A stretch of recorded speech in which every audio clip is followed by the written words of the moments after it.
Ladies and gentlemen, boys and girls, children of all ages, we proudly bring to you Mormonism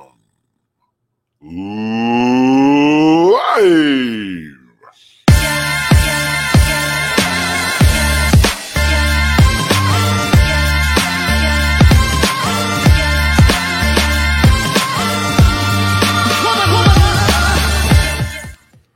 Here we are, RFM. We are back. It's what is this, episode like 30 something, right? It is 30 something, and I'm not sure. It's 33. It says so right up there at the top of the screen. Look at that. Mormonism Live, episode 33.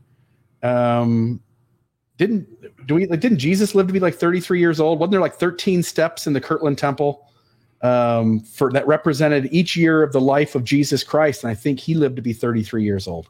Wow. I guess it depends on which gospel you're reading. It's the Mormon gospel. Okay, then 33 definitely. James E. Talmage or something. I'm not sure. Which also happens to be the same number of people I baptized on my mission to Japan. 33 people baptized in Japan. Was this baseball stuff that you got them going? No.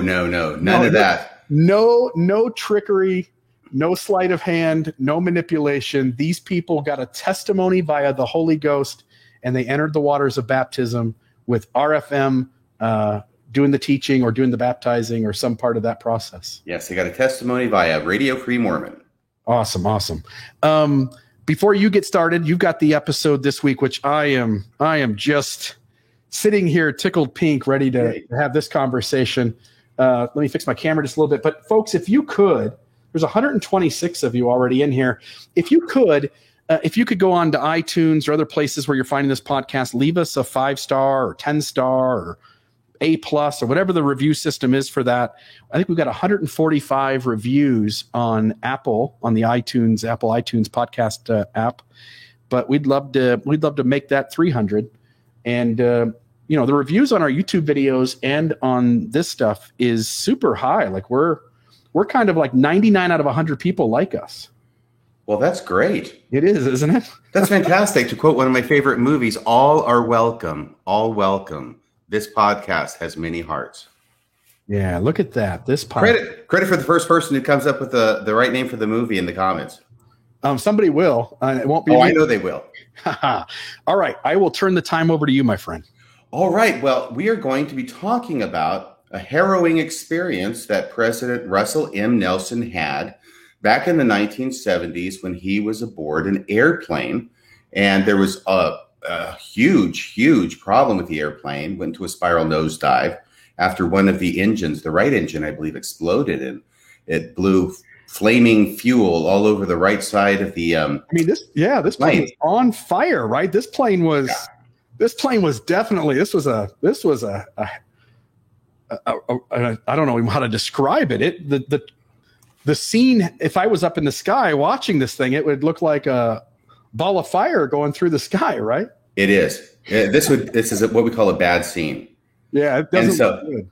It goes into a spiral, almost right drilling into the earth, but in the nick of time, the pilot gets the left engine going, saves them from imminent disaster, lands them in a farmer's field outside of Delta, Utah. Do you know where Delta, Utah is, Bill? I'm not familiar with Delta. I live down here at the end destination where they were going to come into St. George, but I don't know where Delta's at.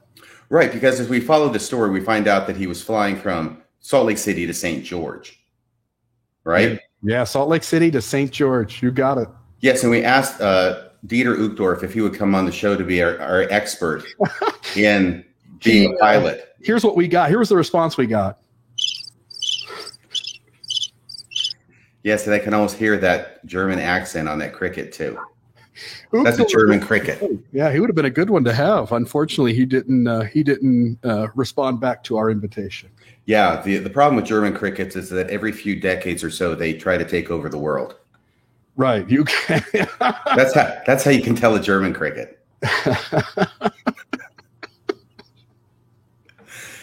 Oh, boy. Okay, so we got to get to this because there's a lot to get through, right? There is a lot. So, I was worried we wouldn't be able to, and I've already taken up a few minutes, and now you've added one or two. So here we go.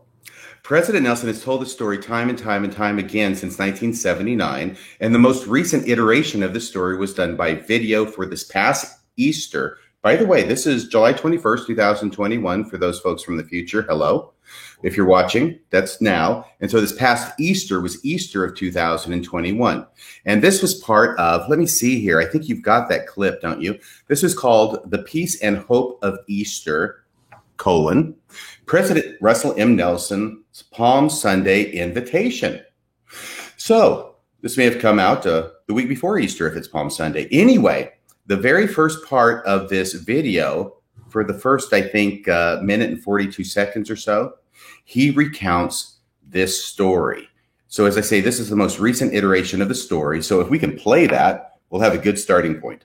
And this is 16 seconds to like a minute 42, right? You can start at the very beginning. It's fine. Very beginning. All right, we'll do that. Let me put this up on the screen. I hope I've got the right thing, but this should be it. Because of Jesus Christ, we celebrate Easter. And Easter is all about peace and hope. And speaking of peace and hope, here's a great story. During decades of church service, I've had some unforgettable moments while traveling.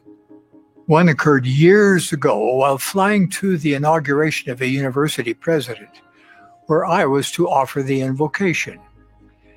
It was a short flight in a small 2-engine plane. We were halfway to our destination when the right engine suddenly exploded, spewing flaming fuel all over the right side of the plane. The plane was on fire, careening to the earth in a spiral dive. I expected to die. Miraculously, the dive extinguished the fire. The pilot was able to restore power to the other engine and make a safe landing.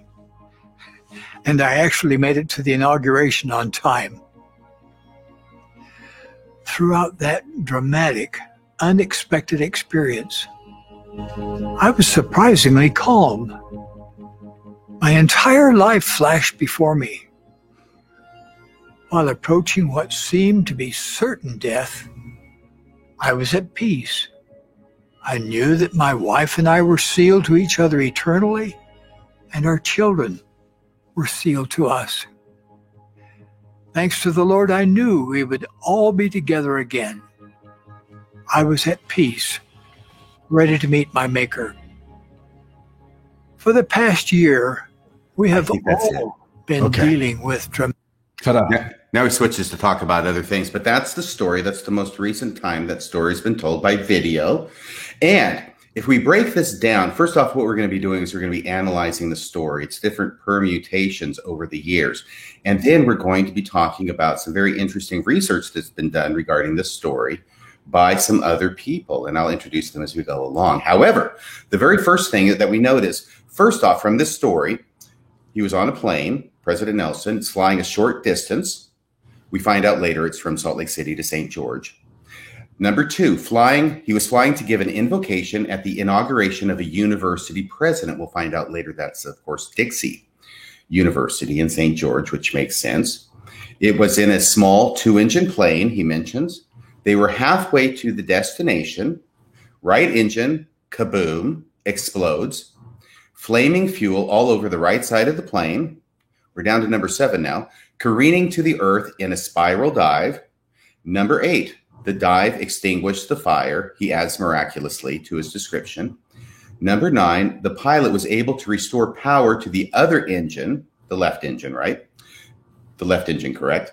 To make a safe landing in the nick of time. And number 10, he made it to the inauguration on time.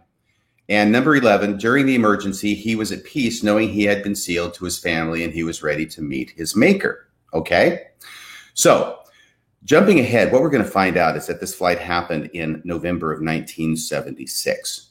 And the first time he tells his story is 1979. Now, this is in his book that he wrote about himself. It's an autobiography. It's called From Heart to Heart. Get it? He's a heart surgeon. He's a heart surgeon. So got to have the heart joke in there. Right. So this is what he writes about this. And it's interesting in this point because this is a bit different in the most recent permutation. And in fact, in every single other telling of the story after 1979, and there are quite a number of them, he's very clear that the main lesson from the story is that he was at peace and ready to meet his maker because he had done everything he was supposed to do. He was right with the Lord. He's been sealed to his family, etc. But in 1979, when he tells the story, what he says is that this experience that he had on the airplane gave him the final nudge that he needed to write his autobiography. Because apparently he'd been thinking about it, maybe working on it here and there for some time, but he'd never really gotten around to sitting down and writing it out. And that was something he'd been meaning to do, but hadn't. And this experience on the airplane was the final nudge that he needed to sit down, write the story, which is why it appears first in his autobiography, right? The autobiography is what he writes because of this nudge that he got. So this is what he says there. This is a quote. "The final nudge came as I was a passenger in a small airplane plummeting earthward with one of its two engines exploded. I realized then, although the spiritual and material needs for my family had been provided, I had not left for them a reasonable recapitulation of my life that they could review. The safe emergency landing of that disabled aircraft provided me with the change I needed." So that's what he learns from this experience in 1979, is he needs to quit putting off writing down his autobiography and do so.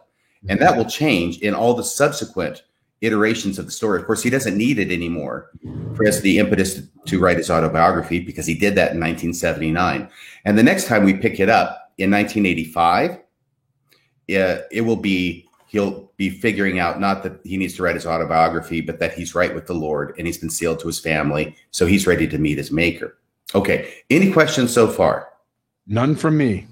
Okay. Then let's go. Ooh, we lost your sound for just a second. Yeah, that's because I was coughing. I was trying to be polite to the audience. It's okay. I'm in total control here, which is a scary thought. So 1985, this is in a book that's written about him by Mr. Condi. Yeah, Russell M. Nelson, father surgeon and apostle. Okay, so a book about him, 1985. So this is what's written there. I was in an airplane going from Salt Lake City to St. George. Okay, so we get those details, right? To participate in a function at Dixie College. We were in one of those small commuter airplanes. There were about 6 passengers in it. The pilot had just announced that we were over the halfway point between Salt Lake City and St. George. Now, there's a very interesting part here where he adds this detail. He says, we were past the point of no return. I thought, well, that's a weird announcement to make. So the pilot said it over the intercom or turned around in a small plane and told it to the passengers. Yes. Yeah, right, because it's a very small plane, so it might not have this complete, separated cockpit. Right. But he makes a point out of this, and I'm going to start deconstructing right here, and then we'll get into the rest of the permutations, okay? This is a very, very strange thing. Yeah, it would be a weird thing for a pilot to say we're past the point of no return, because first off, a pilot wouldn't say that, all right? It sounds ominous, and that's why it would be weird for a pilot to say that. We're past the point of no return. Not only would not a pilot say that, it wouldn't have even been true. Okay? Yeah. And it wouldn't have been true for a number of reasons. Let's go to this point of no return, shall we? Okay? This is not something that non-pilots typically know. I happen to know it, but only because I watch John Wayne movies. And there's a very famous 1954 John Wayne movie called The High and the Mighty. And it's got a famous score by Dmitri Tiomkin, and John Wayne is a pilot in a plane. It is a passenger plane. It's flying from Hawaii to California. And I think it was San Francisco Airport that it's flying to, okay? And the whole centerpiece of the movie is the fact that en route from Hawaii to San Francisco, they go past the point of no return. Now, this is something that they talk about among the pilots, but it's not something you tell the passengers, okay? Because we're past the point of no return. It sounds pretty ominous.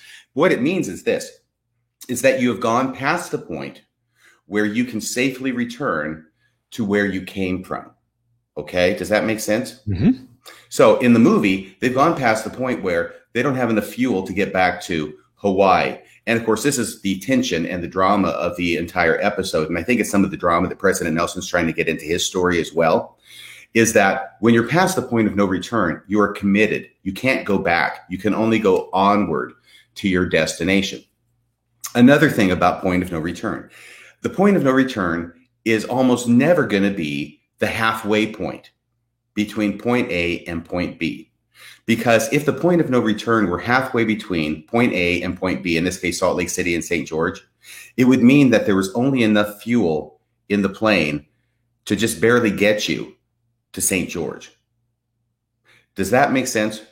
It does. And I want to add something when you're done making this point, but it does. Okay, because you would never do that. Of course, you're going to have more fuel on the plane than you need to get where you're going. You don't want to be flying in there on fumes, right? Right. You've got more fuel on a plane than you need to get where you're going, always, unless there's something, horrible that happens and you lose fuel. Yeah. But because of that, the point of no return is going to be maybe between 60 to 80% of the distance between point A and point B. Okay? Yeah. So that's what the point of no return is. So that's the first thing. The second thing is that the point of no return applies only if there are not other places where you could safely land. Amen. So if you're flying from Hawaii to San Francisco, there's nothing but water. Yeah. Okay. You can't land anywhere. If you're going to land, you're going to have to put it down in the ocean. And that ends up being at the end of the, spoiler alert for this 1954 movie, right? At the end, the big tension is whether they're going to try for the airport or they're going to have to put it down in the water off the California coast. Okay. I think they make the airport. Duke saves the day. But that's what the point of no return is. However, between Salt Lake City and St. George, there are multiple airports. How many do you think there is? There's at least two. Two. I know there's one in Delta, the Delta Municipal Airport, and that will become important later on, okay? Because Delta is basically, it's the halfway point between Salt Lake City and St. George. And that airport, I did some research on it. It opened in 1943. So it was definitely open, up and running back in 1976 when this occurred. So the point of no return has no bearing at all. It wouldn't be just a weird thing for the pilot to say. He would never say it, even if it were really the point of no return to the passengers. The job of the pilot is to keep passengers calm, not to get them excited or upset. So, and the second thing, he wouldn't say it because it wasn't the point of no return. The halfway point would not be a point of no return, even if there were no other airports. And the point of no return makes no sense when there are other places where you can land. Okay? Are you there, my friend? No, I'm with you 100%. Okay. So going back to this, excuse me. This is the 1985 recapitulation in that book by Mr. Condi. So he says, we were past the point of no return. And he makes a point of saying that that's what the pilot said because he reacts to it by saying, I thought, well, that's a weird announcement to make. Yeah, it would be. Then he goes on. Shortly after that, the engine on the right wing of the airplane burst open in flames, spewing oil all over the right side of the plane. The propeller became starkly still. Notice the alliteration. The propeller became starkly still and the whole engine was on fire. We then went into a dive earthward. I assumed that my life was going to be terminated right then and there with extreme prejudice. I added the extreme prejudice part. The poor lady across the aisle from me, this is President Nelson. The poor lady across the aisle from me was in absolute hysterics. She was right there where the flames were the brightest. But the pilot had turned off the ignition that fed more gas into the fire and had purposely been in a steep dive, hoping that the flames might be extinguished, which was what happened. Then, with the power still left in the other propeller, which he then turned on, just as we were about ready to have our moment of impact, he was able to glide us following a highway, which is probably Highway 50 when you look at a map, until we could make an emergency landing. Okay, so there's other things that he says in there. He talks again about how I'm pleased to report that I was really prepared. I knew I was facing death and I was calm as a summer's morning. I knew that the most important thing I had ever done was to marry Danzel White in the temple on August 31st. That I hope Wendy's not reading this. that all of the children that have come into our home were born in the covenant, all faithful, and I was ready to die. So that's the 1985 version of it. We get some additional insight into that and additional details. All right. I'm not going to go through those. I have different 7 points, but I think it's pretty clear what the additional information is. Then in 1992, Doors of Death. That's the name of his talk from General Conference, April 1992, where he talks about it. So if the title of his talk is Doors of Death, you're going to figure out that this story is going to be front and center. And it is. And he talks about, I remember vividly an experience, blah, blah, blah. And when I say blah, blah, blah, all I'm saying is this is all stuff that we don't need to repeat over and over because they're details that we've already established. Yeah. He says, as he talks about it being a steep spiral dive, he says, miraculously, the precipitous dive extinguished the flames. By the way, I understand about a pilot turning off fuel to extinguish a fire, so you're not getting more fuel there. The steep dive is a little bit confusing to me because if you're diving, what you're doing is you're going faster, which is feeding more oxygen into the flame, which probably wouldn't blow it out. It'd probably just make it burn more because that's what wind does on the flame, right? Yeah. So I don't know if that's true. It was if this story is true, and I've got my doubts, and we'll go into that more later about any of this. If it had happened and the fire went out, it's probably because the pilot cut the fuel to the engine, right? Yeah, I think the argument would be like a birthday cake with candles. If you put enough, movement of air across the candle, even though oxygen does extinguish a candle, by blowing so fast that you essentially hit it with such pressure that the flame is immediately pushed away, and now it doesn't have a chance to start back up. But this is different. There is flammable liquid, according to President Nelson, all over the side of this airplane. Right. So I'm not an authority on that. I'm not going to sit here and say it absolutely would not do that. I just have my doubts. Okay. That's a question mark for me. And I want to say one more thing, which is the point of no return. If you have no engines, you can only get as far as you essentially coasting back to somewhere could get. So you might not even be near halfway. You might only be 10 minutes away. But if you have no engines, maybe that's, as far as you can get with having no power at all. But again, the answer, though, is, as you're pointing out, there are multiple airports along the way. We're talking anywhere that would have a landing field. It doesn't have to be a municipal airport. It can be a small little airport that, in a small town or something. And there are some of those. There are places for people to land things. And again, worst comes to worst, you've always got the highway or something too, if you had to do some kind of emergency landing. Right. Yeah. Even as you seek the ocean. I was going to say, even as you seek to justify it, I have problems because the announcement about the point of no return is clearly in the 1985 version said by the pilot before the problem with the engine. Right. Yeah. And there's so many other issues too, that some of these aren't really a big deal, maybe. And others of these are, as we're going to find out, I think are much more serious. Right. So then he goes, miraculously, that word crops up quite frequently in the retelling of the story.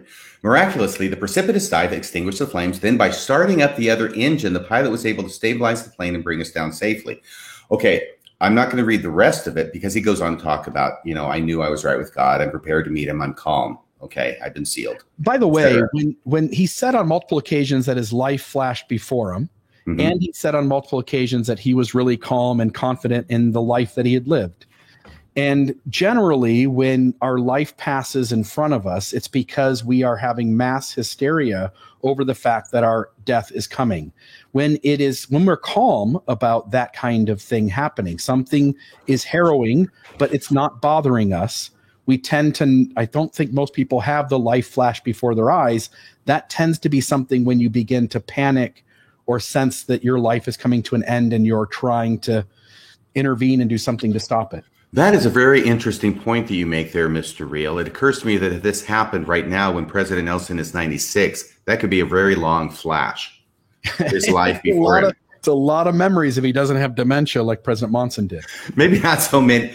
It wouldn't be so long back in 1976. No, not as much. I mean, he'd still be like 65. But I do want to focus on that again because I had not thought of that. Yeah. This idea that, the idea of the life flashing in front of you is usually what happens when you're going to die and you're very concerned about it, not if you're calm about it, which is what he describes himself as being. That's another interesting anomaly in the story. So let's go to 1992. We just talked about 1985 and 1992. That was the one we talked about. General Conference, April 1992. 1995. It shows up again. And this is in a book that Russell M. Nelson wrote called The Gateway We Call Death. This is why we call this President Nelson's Flight of Death, because he's the one who keeps using death over and over when he's talking about it. And 1995, basically what he does is he's quoting himself. He's quoting his 1992 conference talk. Okay? And this is sometimes what general authorities will do, is they will publish a book which is nothing but a collection of general conference talks they've given. So I don't know if that's this, but he's quoting in 1995 the 1992 conference talk that we just talked about. In 2003, let's see where this was. 2003. Well, I'm not sure exactly about that particular reference. I'll look it up later. Excuse me. But here's where we get to the date of November 12th, 1976. We haven't had a date yet. 2003. So 2003 is where this I think you said 1993, but 2003. Oh, I apologize if I said that. Yeah, 2003. Yep. So here he tells the story again. It says, the imminent prospect of death places in bold relief the things that matter most in life. Elder Nelson related just such an experience. So this is being written about the experience, obviously with President Nelson's help, I would assume, Elder Nelson related just such an experience he had November 12th, 1976. Mark that date down. And that's when it was quoted. I was in an airplane going from Salt Lake City to St. George to participate in a function at Dixie College. Okay. Yeah. So it's November 12th, 1976. He's flying down there to give the invocation at the inauguration of the new president of Dixie College. That's the situation. There's some other things there which we've already heard before. So I will. It's actually a recapitulation of what was in the 1985 book. This actually looks like a reprint or a republication of the 1985 book by Spencer J. Condie. And this additional detail was added in the new version or the second edition. That's my guess on it. Yeah, this is Condie's. So this source, the 2003, is Condie's Russell M. Nelson, Father, Surgeon, Apostle. So perhaps, as you're pointing out, that the book was originally done in 85 and they did a redo. Yeah, I think that makes the most sense out of it. Mm-hmm. But we get that important detail. In 2004, this is from a fellow named Jason Swenson, who's writing for the Church News, September 17, 2004, in an article titled Gospel Principles Vital to Correct Living. And there, Jason Swenson writes, Elder Nelson spoke of a harrowing trip he once made on a small airplane. One of the plane's motors exploded an hour after takeoff. Okay, mark that as well. That's important. And I had somebody who's very intelligent, who's obviously not me, but he's a researcher. I'll bring him up here in a second. Look at this, because I thought that's kind of strange, because remember when I was down there in St. George and I was making a presentation? So I've flown a couple of times from Salt Lake City to St. George, and it's about an hour. It's actually a little bit less than an hour. And then he says an hour after takeoff, one of the plane's motors exploded. And I thought, well, that doesn't make sense today. But in 1976, flying one of these small commuter planes, maybe it would. And this individual is named Dr. Moore. That's what he posts under. He doesn't want to use his real name for reasons which I will keep private, but which will probably be obvious to most of the listeners.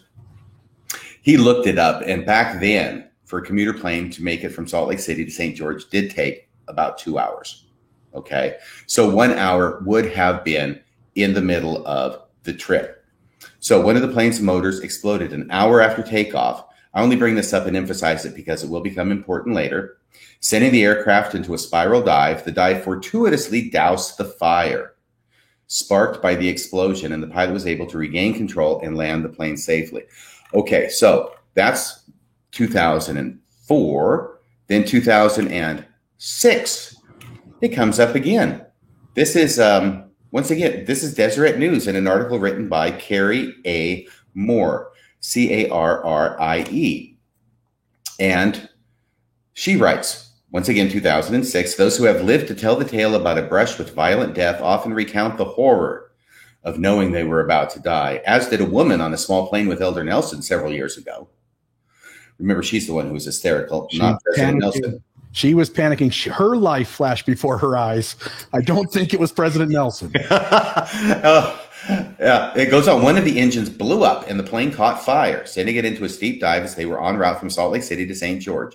In the few seconds that passed before the pilot was able to shut off the fuel line and extinguish the flames, Elder Nelson recalls that his entire life passed through his mind amid the hysterical screams from the woman in the next seat. Okay, would you please shut up over there? I'm enjoying my life flashing in front of my eyes. Peanuts, please. It's like people talking during a movie. You just hate that, don't you? Yeah. Okay, so anyway, then 2011. This is, once again, Russell M. Nelson now. Oh, this is a video that was done for the church. It's called Men's Hearts Shall Fail Them. And we actually have that clip, but if you want to just put it in the show notes, we don't have to play it. But what he does here, what this ends up being is the shots that we had on the video from this past Easter that we already played that show the interior of the plane, you know, and it doesn't show people's faces, but it shows like their arms and this and the window of the plane. All those are from this 2011 video. They reuse those. But in the 2011 video, they once again have Russell Nelson narrating the story, just like in the more recent video, except that it's obviously a much younger President Nelson because it's 2011. Well, much younger, maybe overstating it. It's a younger President Nelson. All right.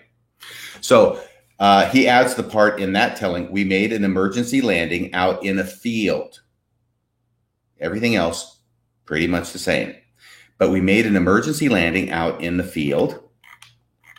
And I tell you what, we've been listening a lot to me. Can you play that? Can you see that in my notes, page 6, bottom? Okay, give me just a moment. So we are on the 2004, correct? Church 2011.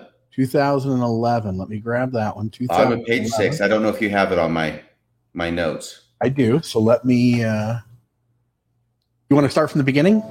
Yeah, it just goes for the first minute. Okay, that's going to be this thing, right? And you'll see that's this exact same interior shot.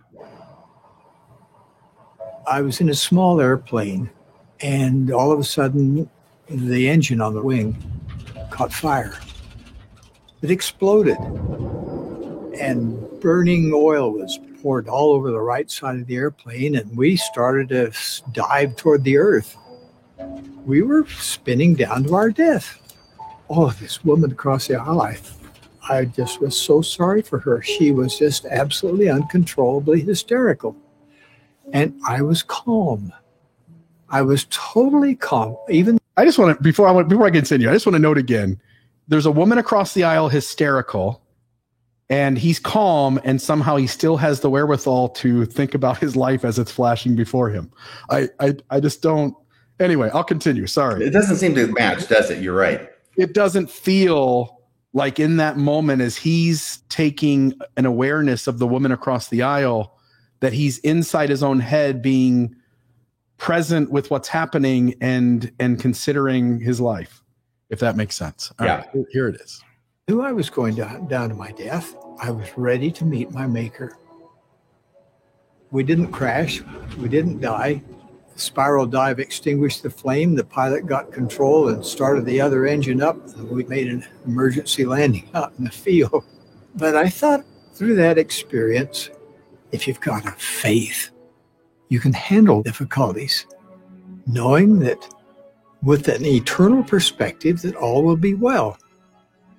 In Luke, there you go. 21. That's the first minute. So that he'll go on to other things, but he uses this as the focal point for many of his talks, as you can tell. So out in the field is where they end up landing on that one. Okay, that'll be important as well. All right, now 2018, there are several instances of this being reported. I'm not going to go through those. There's one, once again, Church News, September 16th, 2018. In that recounting the downward spiral becomes a free fall, which extinguished the flames. By the way, I want to make a distinction between reporters talking about what they say they heard President Nelson talk about, because they can change the words. The free fall, that's probably what the reporter said. I'm not saying that President Nelson said that, but he is on record about this downward spiral. Yeah. Oh, let me bring up one other thing here, okay? It is clear from the tellings of the story so far that the left engine, the right engine exploded, but the left engine also failed. Okay. And the reason why that's clear from the story is because he says that right before they hit, right, they're in this death spiral, right before they hit, the pilot was what? Do you remember? He's able to start up the left engine. Oh, that's right. He starts up the other engine. Yeah, and in that video that we just played, he says the pilot got control and started the other engine up. This is a constant part of the story. Yeah. Now the problem. This plays in later. Obviously, the connection we all need to make right now is that other engine prior to that was off. Yeah, you don't need to start an engine up unless the engine stops, right? Correct. Okay, and he never specifically says the left engine went out. But it's obviously implicit in the story if right before they hit, the pilot's able to start the left engine up and save them from catastrophe. Now, here's the problem with that. The problem with that is it's bad enough luck to have your right engine explode. But on these types of planes, and by the way, I'm not a pilot, but I am going off the research of a person I know who is a pilot, okay, and has flown these kinds of planes and does fly these kinds of planes. It will probably not surprise anybody in the audience to know that these planes are designed so that the engine on the right side of the plane and the engine on the left side of the plane operate independently. If the right engine fails or blows up, it has no impact whatsoever on the left engine. If you had a plane where the right engine fails and all of a sudden that means like the left engine fails like lights on a Christmas tree, that would be a really bad design. Would you agree, Mr. Real? It certainly sounds like it, doesn't it? Okay, so this is another problem. So what he's talking about here is that not only does the right engine explode, but separately from that and not caused by that, the left engine fails as well because it has to be restarted up right before they hit. So that's another problem. Or the two engines are, like you're pointing out, or the two engines are connected, and by shutting one engine off, you automatically shut off the other engine. Yeah, right. No, that doesn't happen on these. If that happens, and there's some pilot out there who can share that is how this was designed, and we're going to find out exactly what make and model and actually the numbers of the aircraft were before we're done. And I better hurry up because I'm taking too much time with this. You're doing great. Okay. So anyway, it goes on. It's mentioned several times or 2 times in 2018 in different stories. Remember, he's become the president now. And now he's out touring. So all these different places are talking about what he speaks about, like he's down south of the border. He's in Argentina in 2019. This story is once again told by him and reported on in August of 2019. In 2019, again, it's reported on. And once more in 2019. Now, this is the important one. This is the really important one, okay? And this is the one I'm going to read really quickly, but it's important because this is in his official biography as president of the church. Written by, guess who? Who was in charge of his biography? Who could that be? Than Deseret Books' own Sherry Dew, who has some sort of connection to President Nelson and his wife, Wendy. Yes. Apparently a close connection. I think we can safely say that. I don't want to go too far with that, Mr. Real. They don't want you to either. Here's how she relates this. And she's writing this with President Nelson, and he's going to review this before it gets published. All of this is done with his approval, obviously. Yeah. By the way, it should be noted, this is also safe to say, Wendy Nelson and Sherry Dew are good friends and do hang out. So if President Nelson if the two of them, Sherry Dew and President Nelson, needed to get together and talk about the details of the book to make sure everything is all the T's are crossed and the I's are dotted, wouldn't be too much of a problem, I don't think. No, I don't think so. And so what I mean by it's obviously approved by President Nelson is because, if someone's writing your biography as the president of the church, you're not going to say, hey, Sherry, just write any old thing you want and publish it. I don't need to look at it. Right. Duh. Right. So this is important. So here's the story, okay? On November 12th, 1976, date again, Russell Nelson had boarded a commuter plane in Salt Lake City to fly the quick route to St. George, Utah, where he was to give the invocation at the inauguration of, And we get the name W. Rolf Kerr, Kerr. Might be pronounced Carr. I don't know. Do you find it odd that it's all the way up to 2019 with all the times President Nelson has told this story before some of the real specific details? Again, you and I get this. Too often, LDS church leaders tell fabricated, false, faith-promoting stories, and they often obscure the details. They won't tell you the family, won't tell you the elder's name. We don't get the details enough that we can show that the story isn't what it claimed to be. And then it took all the way to 2019 from the 1970s when this story started before we finally get enough details that we might be able to find something. Yeah, and let me push back on that just gently, okay, Bill? Because in 1985, that date was given by Condi. Yeah. 2003, maybe it was 2003. It was probably 2003. Yeah, in 2003. So the second publication of the book, it does give that date of November 12th, 1976. See that there? Yep. Okay. But anyway, we do get the name of the fellow who was being inaugurated as the president of Dixie College. And I'm scrolling down again to where I was. Okay. By the way, somebody asked, why didn't he comfort the lady across the aisle? Why didn't he reach out and put his hand on her and try to calm her down, you know? Well, in the first place, this does happen very quickly, apparently. In the second place, he's busy enjoying the movie of his life. Okay. I mean, what a distraction. I'm trying to watch the movie of my life. Yeah. And you're over here screaming. Yeah. Yeah, it's 1976. There's not like there's a movie screen on the back seat of the crop duster seat, so he can't watch it. He can't watch anything else. He can't watch, Top Gun or anything. It's like Pee Wee Herman on the phone trying to talk in the clubhouse of the Satan's Helpers, remember? And they're all being raucous and everything. And he goes, "Shh, I'm trying to use the phone." So that's what I picture President Nelson doing. I'm trying to watch the movie of my life.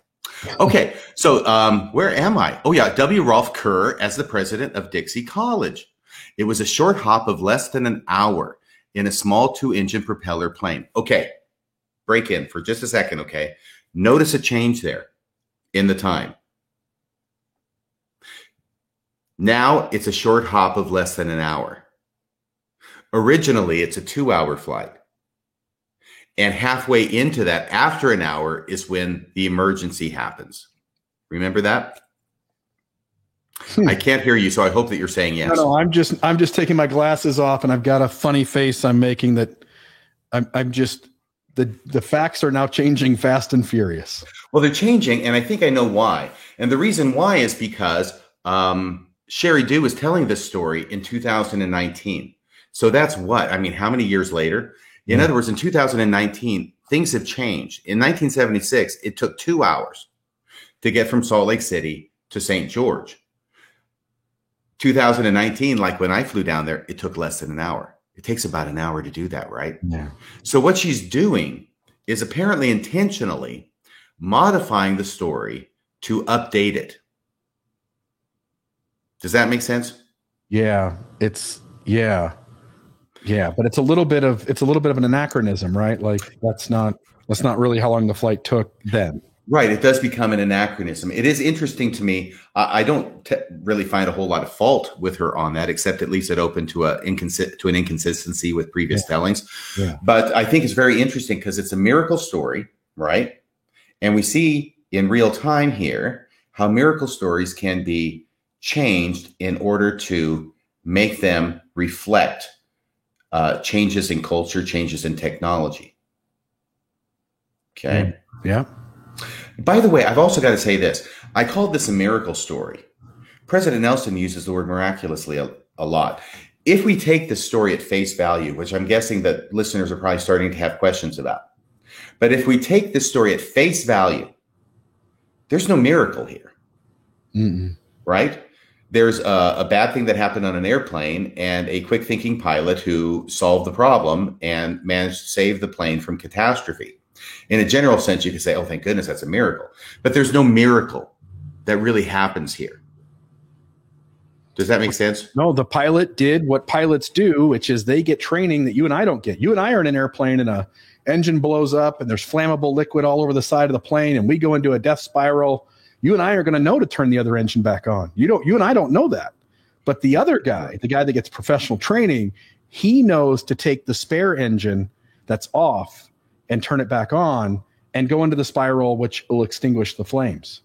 And just so anybody knows, I'm sorry, for anybody who might not know, this is what pilots train to do. What pilots train to do over and over is just not fly on uneventful, trips. What they train to do is to be able to respond to any emergency that can happen midair. And this is one of them. Obviously, one of your engines goes out. What do? They get training on that. So it's not something that catches them off guard. In fact, RFM, the takeoff, the flying, and the landing, again, you can spend a few hours, to be honest. You can spend a few hours with a flight instructor, and you can almost assuredly get those three things down. Mm-hmm. Almost certainly the extensive training is all of the things that could go wrong and how to handle those. That's right. And the students that you have to watch out for are the ones who are not interested in taking off and landing, but only learning how to fly. I just talked to somebody 2 weeks ago who took flight lessons and went up in the air with a flight instructor for like a 3-hour course. Yeah. And when she was done, she was able to, she said, I could take off a plane, I could land a plane, and certainly I could fly it in the sky. It really is it's the emergency issues that this training comes in handy. Yes, absolutely. So going on with the biography, it was a short hop of less than an hour, anachronism, in a small 2-engine propeller plane. Only 4 passengers were on board. By the way, the number of passengers changes between different recountings. Some have it 4, some 3, some 6. I don't think that's a big deal, just so you understand. No, and one account says many, by the way, and obviously many is many. It's a lot more than 2 and 3. But I agree with you. It's not a big deal. Right. So there are some discrepancies in this story that I don't think are a big deal, that are easily accounted for by just your memory is not exact. So you come up with a number that's close. Let's see. The pilot had just announced that they were halfway to St. George when the engine on the right wing exploded, spewing oil all over the right side of the aircraft and then bursting into flames. This recounting does not have the strange statement by the pilot, "We have reached the point of no return," just that they're halfway, which it does sound like that's perfectly reasonable for a pilot to say, hey, we're halfway there. Point of no return, more problematic. Bursting into flames. In an attempt to douse the flames, the pilot turned the fuel off, causing the small plane to go suddenly into a free fall death spiral. Well, I guess that was a mistake. You turn the fuel off to your right engine, and all of a sudden your plane goes into a free fall death spiral. By the way, she's using the free fall too right now. Yeah, and it should be noted as well, and I don't know the answer to this, but I'm going to guess that you get to turn the fuel off to one engine or the other. Yeah. You, in a serious issue going on in an airplane, you would want to be able to make a decision on whether to turn the fuel off to the other engine or not. Those should be separate fuel lines, and you should be able to shut off one or the other. Otherwise, you'd have one problem where you had to shut the fuel off, and you would then create a second problem on the other engine, correct? Exactly. You've got one fuel line that goes to the right engine. You've got another fuel line that goes to the left engine. That makes sense. That seems rational. Well, it did. So, but unfortunately, he turns off the one fuel line, and it makes the whole plane go into a free fall death spiral, according to this account. The woman across the aisle from Russell began to scream hysterically, but Russell felt calm. It was the most amazing thing, he said. I thought, my wife and I are sealed. Our children are sealed to us. I've honored my covenants. I'll meet my ancestors and go on to a glorious resurrection, period. End of quote from President Nelson. Oh my gosh. See, here's the deal. The first story where he says that this incident gave him the final nudge he needed to finally write his life story down. I get that. Okay, that makes sense. But here, it's just like as the story evolves, President Nelson becomes more and more the star of the story. And the story now becomes not just a nudge for him to write down his life story. It becomes a means of showing how righteous he is. Yeah. Okay. Yeah. Because, and the woman across the aisleway is a foil of sorts, and her being in hysterics serves to highlight in the story the righteousness of President Nelson. That's the whole reason he's calm and he's not hysterical, is because he's very righteous. And because he's very righteous, he's been sealed. He knows that he's going to go on to a glorious resurrection. And that's actually how Sheri Dew quotes him in the biography from 2019. Mm-hmm. He goes on to say, he was, however, impressed with how quickly and comprehensively the mind can work. It's true. She's quoting him again. It's true. Your life does flash before you. I had a bright recollection of all my guilt. No, I'm sorry. That's from Alma. What he says is, I had a bright recollection and perfect remembrance of my whole life. One major thought was that all of the framed awards and honors on my wall, the various clothes I'd worn, tuxedos and uniforms and doctoral robes, didn't mean anything, but he still gets to mention them. He says, what mattered was that I had my garments on. This is a new detail. Okay, he's talked about being sealed in the temple and he's all right with God. And we know that part of that is having your garments on.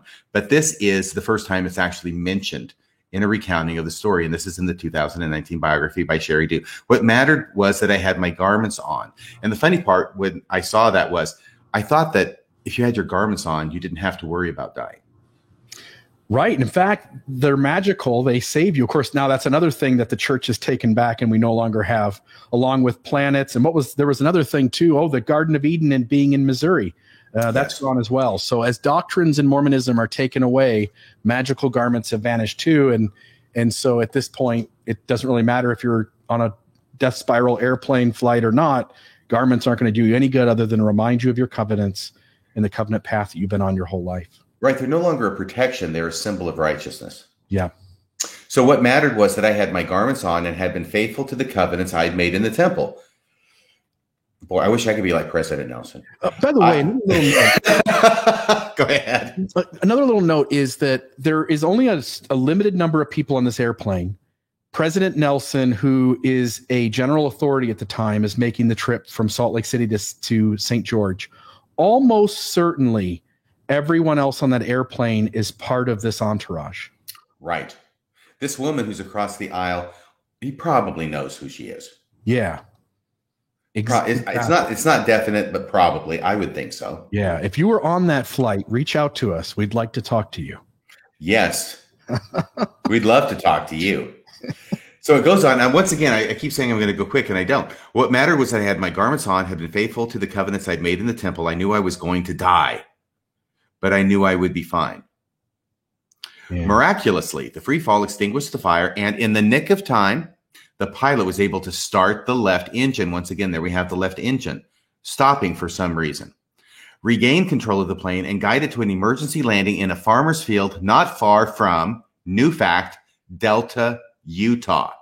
Okay. Look at that. Emergency landing in a farmer's field not far from Delta, Utah. Everyone walked away from the incident unharmed. Another plane was dispatched, and Russell made it to St. George in time to give the invocation period. End of that story from Sheri Dew. Now, when I read this the first time, I thought, that's strange. Another plane was dispatched. Well, if they're in a farmer's field, where's this new plane that's going to pick them up going to land? Because it's not going to land in the farmer's field. You only do that in an emergency, right? Right. So that part was not exactly explained. So I was left to think, well, did they catch a bus or something to some other airport? And if there's some other airport, why are they landing in a farmer's field? That part starts to get kind of fuzzy with a lot of question marks. But we'll get to those again. Okay, so now we understand all this stuff. Now let's get to fact checking of the story. Beyond and above what we've already commented on. There is a website or a message board that I've mentioned before called discussmormonism.com. Some of the best, brightest thinkers in Mormonism are over there. Yeah. And back in March of this year, shortly after this video came out, they started a thread on that and started asking some questions about it and wondering if they would be able to maybe corroborate this story by independent details or documents. And what happened is that they went to newspapers. They couldn't find any record of it. Newspapers in the area, because what he's describing is something that would definitely be newsworthy, especially in a small Utah town in southern Utah, right? And besides that, wouldn't there, I'm just asking, wouldn't there be like, aren't there like rules and laws and governances around how these kinds of events are handled? Yes, there are. And there, part of the problem was that it was so long ago that if this were classified as an emergency, then it should show up in NTSB records. And people were looking at the NTSB records, the National Traffic Safety Board records, but they were a bit spotty. There wasn't anything they could come up with. What they did was they winnowed through all these different sources for the first 74 pages of this thread over at discussmormonism.com. And they couldn't find anything that corroborated it. So they were really left with an absence of evidence. It looked like that was funny because such an emergency should have showed up in the NTSB records or in newspapers or something. There was nothing. So it was a case where they were just looking at an absence of evidence where they would expect to find some evidence. It was kind of like archaeology in of the Book of Mormon in the New World. There's an absence of evidence, right? But that doesn't mean it didn't happen. Maybe they just can't find the evidence that shows that it did. Right. Okay, so that thread went on for 74 pages in that vein until July 6, 2021. So that's recent. That's this month. And all of a sudden, on page 74 of this thread, an anonymous poster who is new to the board suddenly brings up some information that this poster found. And this is important. This is what the rest of tonight's show will be about. He says, I found this in the Civil Aeronautics Board reports. That's the CAB report, Civil Aeronautics Board. Quote, second incidents. Now, by the way, this involves 3 airplane-related problems. Between, let me see here. It was basically between October and November of 1976. I'll get those dates here in a second, okay? But there were 3 incidents that happened here. The second incident, however, is the one that almost certainly is this flight. He actually basically found the flight that President Nelson is talking about. Because the first incident happened too early, and there's a lot of other details that don't match up with President Nelson's story. The third incident happened after the inauguration on November 12, 1976. That doesn't match. And there are other details that don't match either, like places that they were traveling to, that there might only be one engine on the plane. But the second incident on November 11, 1976 is the jackpot. Okay. Second incidents occurred November 11th, 1976. That's the day before the inauguration, by the way, involving Piper PA-31 N74985. That's where I'm saying we actually have the number of the aircraft. Pilot experienced rough engine on scheduled flight between Salt Lake City and St. George. Matching, right? 3 passengers on board, give or take. Engine was feathered and precautionary landing made at Delta, Utah. Does that name sound familiar? Delta? Isn't that where Sherry Dew said he landed in a farmer's field? But this says precautionary landing made at Delta, Utah, per instructions in company manual. Now, when this landing was made on November 11th, who had time to consult the manual? Oh, it wasn't that it was being consulted. There's all this stuff that's going on here. And let me just read through it, and then I'll go back and I'll tell you what Dr. W, who is a pilot, who posts on this Discuss Mormonism board, has said. Okay. And Dr. Moore is another guy who's been doing an awful lot of research, and I want to mention both of them because they have done yeoman's work in digging up this stuff, as well as this anonymous individual who actually found this entry. Okay, so engine was feathered, and by the way, what that means is you take the props, and you know how they're sideways to the wind with a little bit of an angle.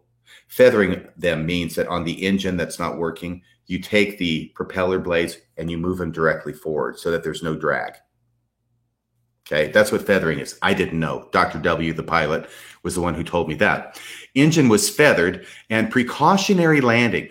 By the way, a precautionary landing is not an emergency landing. That's a big deal because if you're on fire, whether you put the fire out or not, it's no longer a precautionary landing. Right. A precautionary landing means he could have gone on to St. George. It's about to get good, isn't it? Yes. But as a precaution, let's just go ahead and put it down at the Delta Municipal Airport. Wait, well, hold on a minute. This wasn't a farmer's field. No, we'll get to that, I think. Okay. There happens to be a municipal airport in Delta, Utah, and I looked it up this afternoon and found out that it has been open and in operation since 1943. Nice. So, yeah, it was definitely there and open for business, ready to have a precautionary, not an emergency landing made. So, engine was feathered and precautionary landing made at Delta, Utah, per instructions and company manual. When it says per instructions and company manual, that's what it means is it could have gone on. But it says, look, if we've got an engine out, then we should probably put it down at the closest available airport just as a precaution, hence the term precautionary landing. As a result of occurrence, SkyWest change maintenance procedures by checking torque studs at each 100-hour inspection. Okay, this is really just one paragraph. I'm just going through it. I just want everybody to know it's not going to go on forever here. All right. SkyWest was the airline that flew between St. George and Salt Lake City, and St. George. Further investigation by the smart people over at the Mormon Discussion Mormonism Board. I apologize. They changed their name relatively recently, and I keep going back to the old one. Mormon, but they've only done it once. Right. Right, exactly. Let's see, blah, blah, blah. As a result of occurrence. By the way, notice after that 100-hour inspection, what's that next sentence? Oh, hang on a second, because I will get to that. I'll even let you read that. But SkyWest is the only airline that flew in 1976. It was the only airline flying between Salt Lake and St. George. So again, it's all these fingers are pointing toward this November 11th, 1976 incident as being the correct one. Yeah. It's not like there were other airlines out there it could have been. No, this is the only game in town. And just at the very top of the article, it does say a different date of some other event. Notice the fourth line down, second incident occurred. So I just want to reiterate that. I don't want people to think we pulled something that's got the wrong date to it. It is the day before the inauguration as it happened, and all the details that are not part of the miracle story are lining up. Right.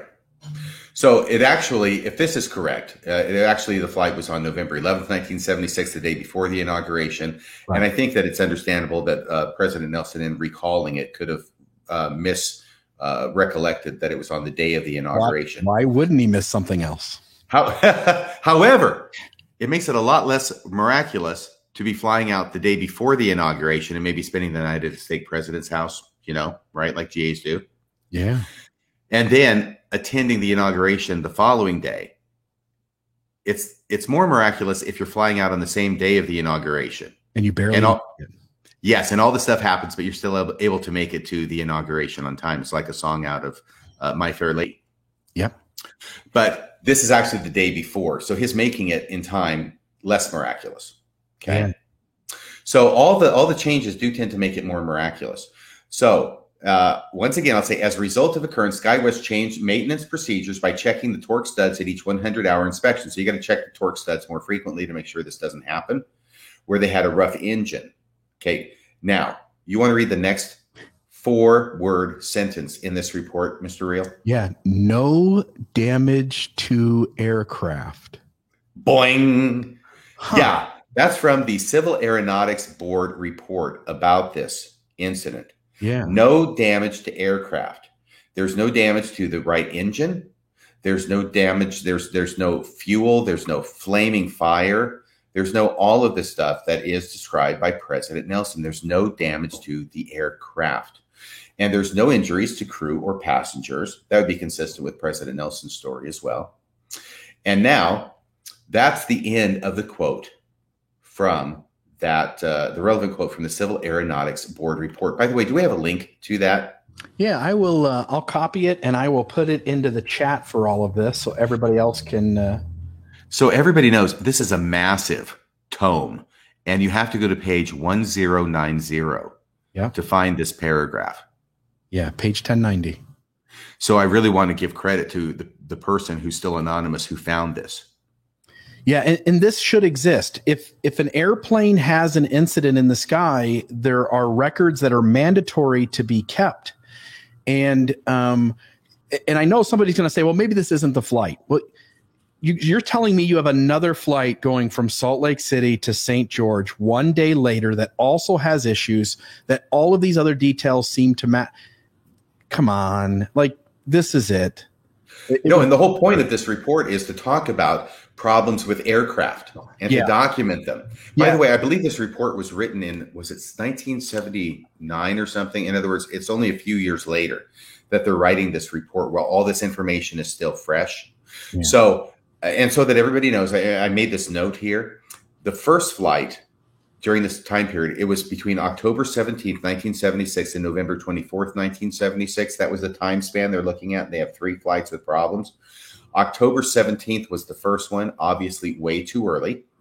November 24th was the third one, obviously way too late, because the inauguration is on November 12th.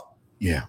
And also there's all these other details, like I mentioned before. They're flying from wrong locations to different locations for different purposes, different engine configuration, all those kind of things that lead us to understand that the first and the third are not the right one. It is the November 11th flight. Because what you'd also be saying is that you've got 3 flights. The whole purpose of this is to document problems with airplanes, try and keep it from happening in the future.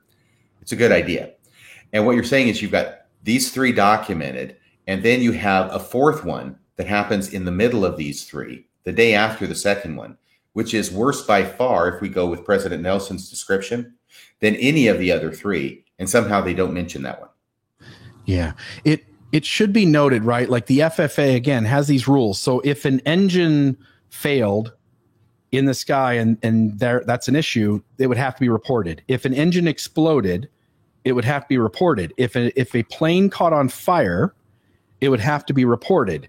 If the plane had to do an emergency landing in a field somewhere, that would have to be reported. And so my point is that the burden of proof at this point would be on the church or somebody else defending it to give us the FFA report for the incident that is not this one, but it was the one that President Nelson was on. And I can guarantee that we'll be waiting a while. Well, actually, I hope that someone can come up with that documentation, because I would hate to think that President Nelson is making all of this up. That would be, I mean, I especially after, us all learning that Paul H. Dunn made things up, and Elder Holland makes things up, and lots of other church leaders make things up. So after this individual brought up the CAB report that I just read, here's what Dr. W., the pilot, experienced pilot, commented on the Discuss Mormonism board. If I haven't given enough plugs for that board, I'll keep mentioning it. It is a great, by the way, I participated there over the years. It's a great discussion board. If you want smart people dissecting the issues and not letting bullshit be okay, that board is the place you want to be. It's kind of the opposite of the Mormon Dialogue and Discussion board. Ooh, nice slam. And I agree. So Dr. W says this. He says, shutting down a rough running engine, feathering the prop, and making a precautionary landing at an alternate airport, according to company policy, in a lightly loaded twin aircraft is hardly worth mentioning, unless it made Nelson late for his appointment, which it apparently did not. It is certainly a far cry from death spiral dive in an aircraft engulfed in flames with hysterical female on board and both engines out. I love the way he just crams all that in. Then he says, what about the right engine bursting open and catching fire? The aircraft engulfed in flames, the left engine failure, the death spiral dive, the miraculous left engine restart. And as Dr. Moore asked, that's the other person I talked about who was doing a lot of investigation. And as Dr. Moore asked, what about landing the plane in a farmer's field? Compared to what was actually reported, Nelson's story is not correct. Actually, Dr. W said Nelson's story is a lie. I try and avoid that word. But it does seem to have a number of issues with the story. So let me go on to Dr. Moore now from July 7th. He's the one who found out that at the time, commercial airline records show SkyWest was the only carrier with service between Salt Lake City and St. George. Okay, that's an important detail. Now, he then asked a number of questions. He says, so what does match with Nelson's story? The date, November 11th, which is one day prior to his scheduled invocation at Dixie. The flight plan, Salt Lake City to St. George. The single engine failure, rough engine in the CAB report. The unplanned land. Doesn't rough engine mean that it still is running? It's just not perfect. Right. It's running rough because of the problem with the studs, right? I think it was the studs. Is that what they said? They needed to check every 100 hours. Which would explain why you only need to make a precautionary landing. Yes. It's the studs, checking the torque studs. Okay. So in other words, it's still running. It's just running rough. Yeah. The pilot made the decision to stop the engine by cutting the fuel to the engine. So he knew what he was doing when he did it. And he did that in order to keep this, what was happening, the rough engine, from getting worse, right? Yeah. And potentially leading to a problem like what it is that President Nelson described. But he shuts off the engine, and he's going to be telling everybody about it. Dr. W mentions this, and of course, it's only common sense. He's going to be telling everybody in the plane what he's doing before he does it. Don't worry, we're fine. We got the right engine is having some roughness to it. I'm going to be turning off the right engine. I'm going to keep the left engine going. Everything's fine. And all I'm going to be doing is shutting that off. We're probably not going to lose any altitude. If we do, it'll just be a little bit. And what I'm going to do is I'm going to yaw the plane, okay, just a little bit so we can continue flying straight. But I'm just going to angle it a little bit. Yaw is the term that Dr. W uses. I think that's the technical term. So that we keep going straight with the left engine. And that's why they could have kept going all the way to St. George. But they made the precautionary landing at the Delta Municipal Airport. Right. So it wasn't an emergency landing in a farmer's field. At least apparently not. Okay. Now let me go down here. There. Okay. He says, this is Dr. Moore, what does match with Nelson's story? The date, the flight plan, the single engine failure, rough engine, the unplanned landing in Delta, Utah, the plurality of passengers besides President Nelson, and no injuries. All of this information suggests that this is the scary flight Nelson has referred to on many occasions. So he's talking about all these connections that President Nelson's story does have with this report of the November 11th, 1976 flight. So that's how it links up.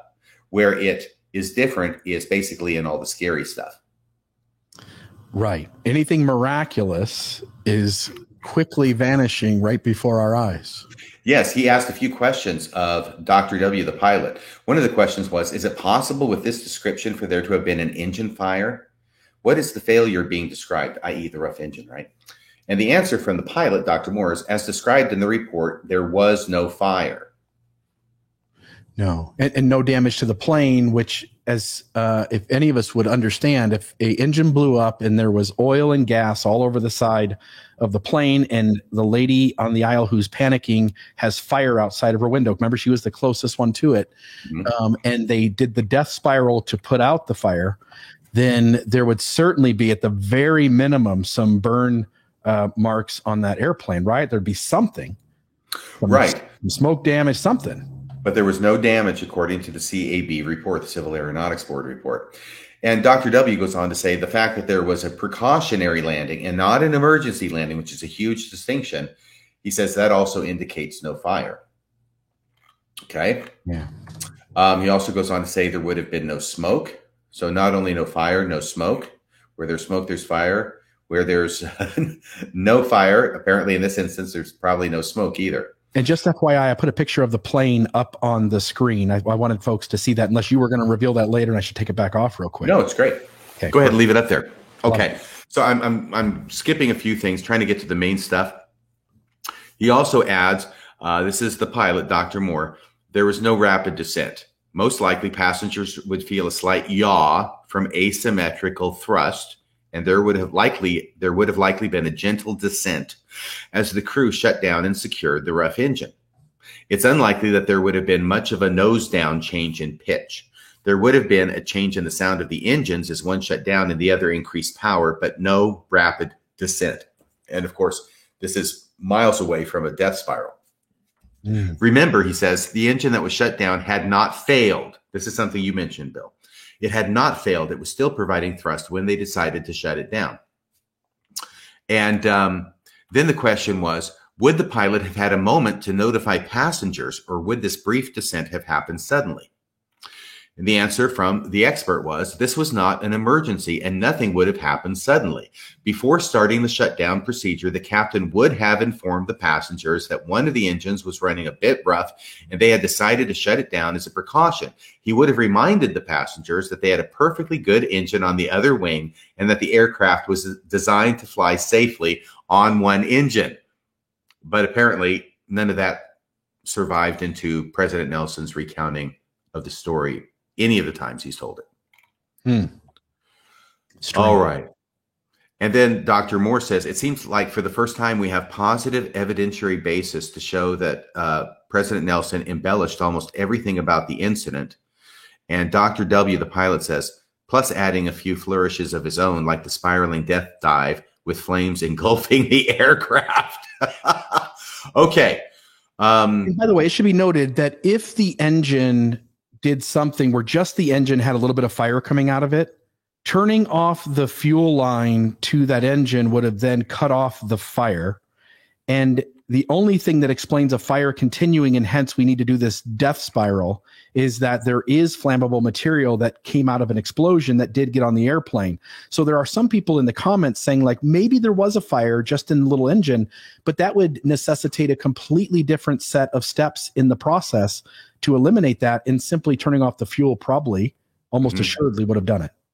Right. And I have tried to, as I've been investigating this, I've tried to push back on every point. Right. And say, well, maybe this or maybe that or maybe something else.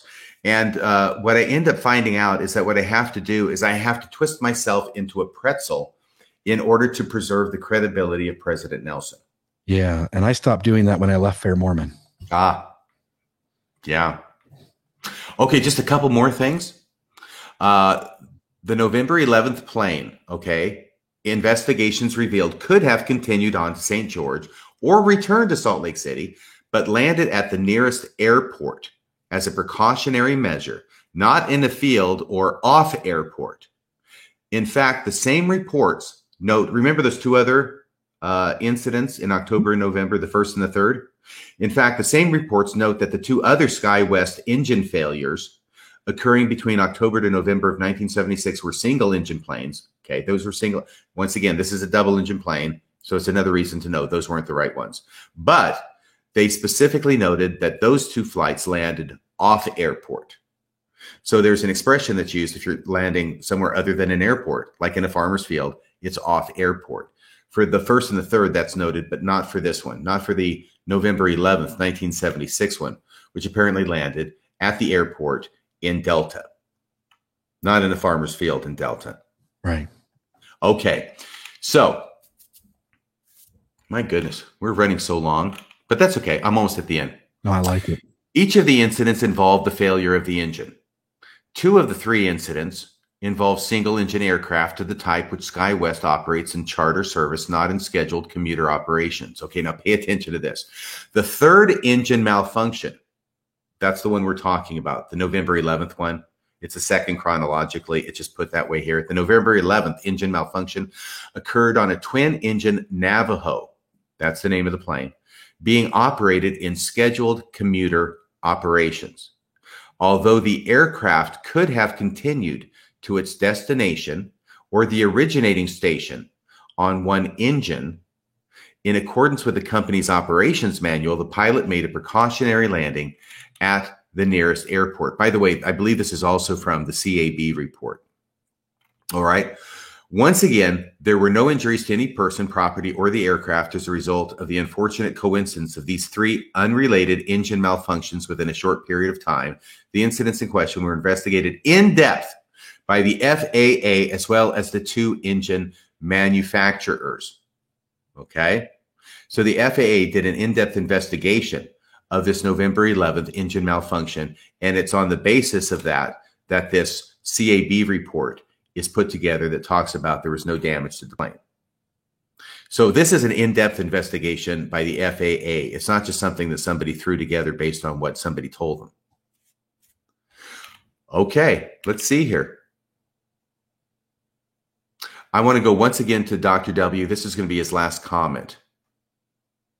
The comment assumed that the pilot may have momentarily lost control of the aircraft when the right engine exploded. So somebody had made that comment. This is Dr. W. responding to that.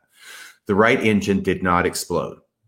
In fact, the record shows the right engine was shut down as a precaution, resulting in a precautionary landing at the nearest airport.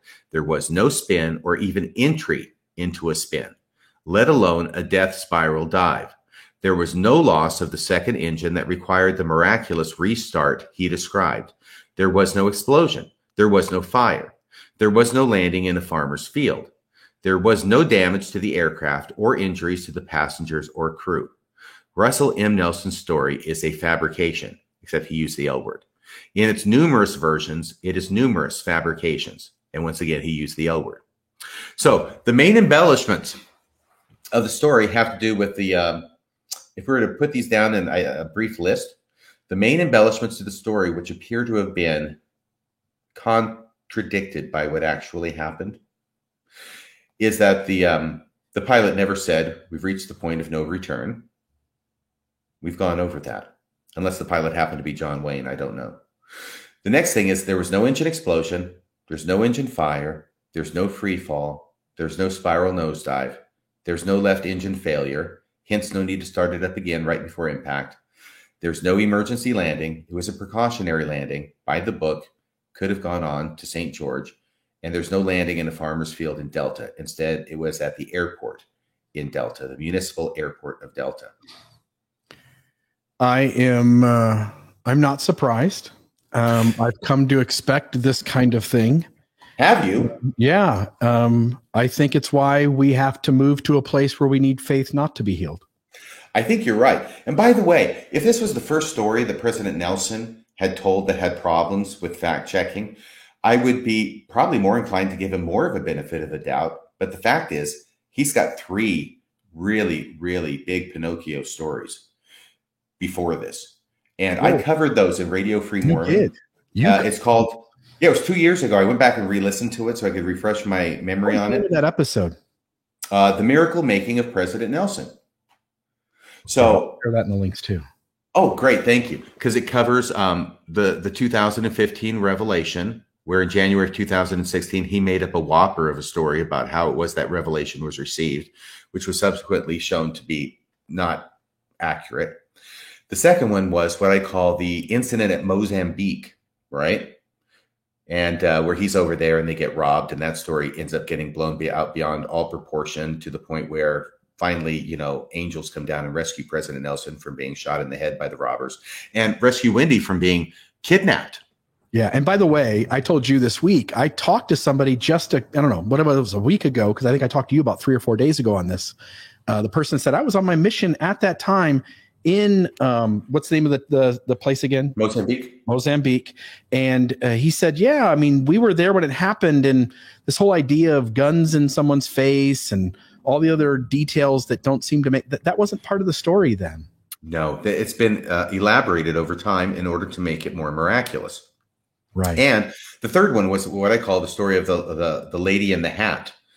And that was a story that was completely manufactured by President Nelson. It was actually in the book that was published in 2019. Right before it went to publication, LDS Living posted an excerpt, and it contained that story, the lady in the hat. And the daughter and the granddaughter of that lady contacted Deseret Book and said, hey, this didn't happen. Everything miraculous about it didn't happen. Everything's wrong with it. And so what did they do? They retracted it. It was just in time. They pulled the entire story out of the book, the same book in which the Flight of Death story appears. Huh. So unfortunately, that's been 2 years ago. So I don't know what they're going to do now when they find out that this Flight of Death story is also equally as embellished as the Lady in the Hat story. We'll have to see. So but what you're saying is that President Nelson has a pattern of telling stories that aren't true. I would say that they're highly embellished.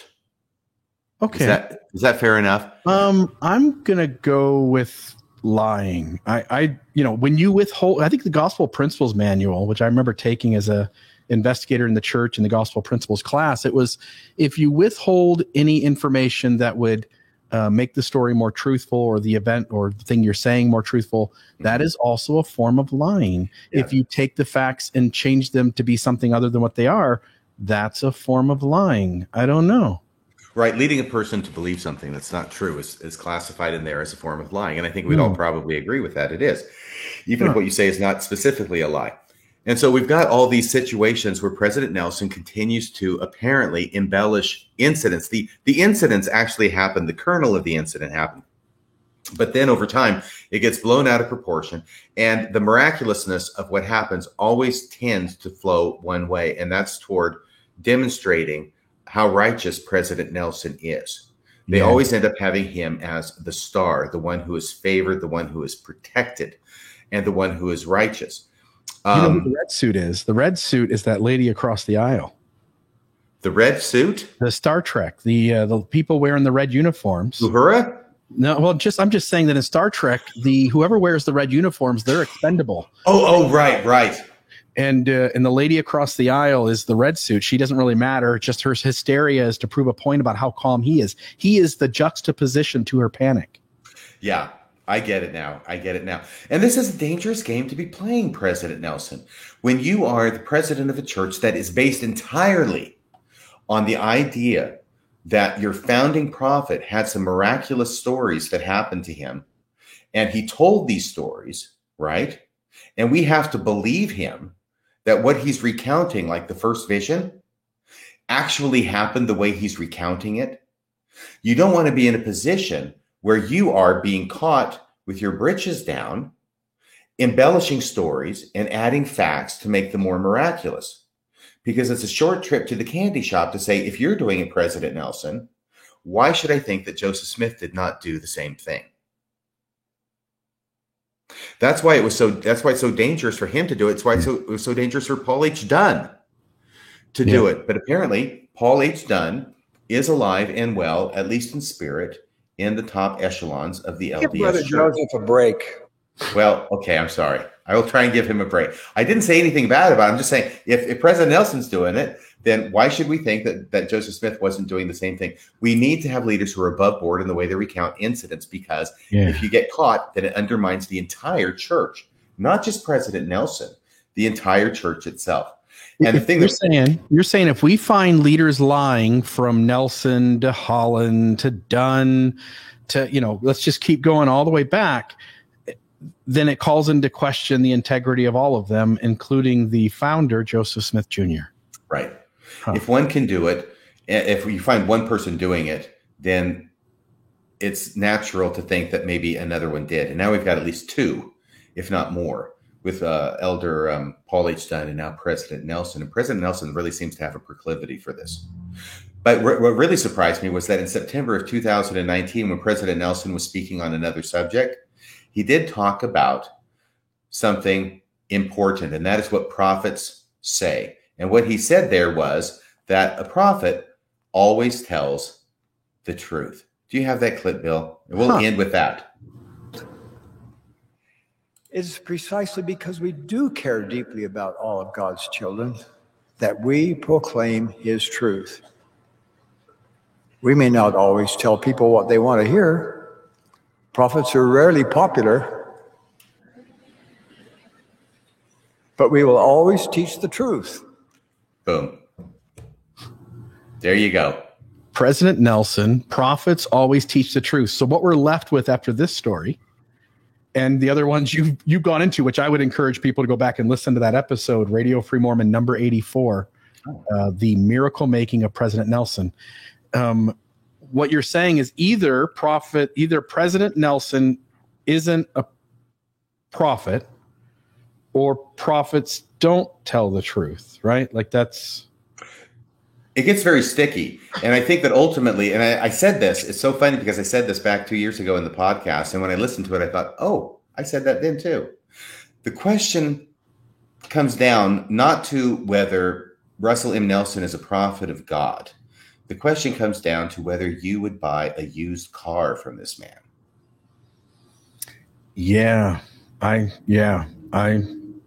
probably wouldn't. No. Or Elder Ballard. No, Elder Ballard or Elder Holland or Elder Oaks. I mean, but what was the... I think we'd also have to be honest. There may be some of these questions that there is no answer to. Yes. Those, I think, would be the ones we avoid. Elder Ballard was the car salesman in another life. That's why I brought him up. You know that. Yeah, there's a little scandal with them and him and his dad and giving out free cars to the GAs, and then they did a business venture buying a building, and it failed miserably, and the LDS Church came in and bailed out Elder Ballard and his dad and bought the building. They don't really use it for anything. It's never made money for them, but it was a I scratch your back, you scratch mine. And we seem to find some of those. Quentin Cook in the hospital, President Monson's son who masturbates and sexually pursues some woman against her own consent and ends up getting hired by Curtin and McConkie, Thomas Monson Jr. So the church has a history of this kind of deceptiveness and egregious behavior and covering it all up. And this story on the plane is just one more. Yep, we've gone from stories on the planes to story on a plane.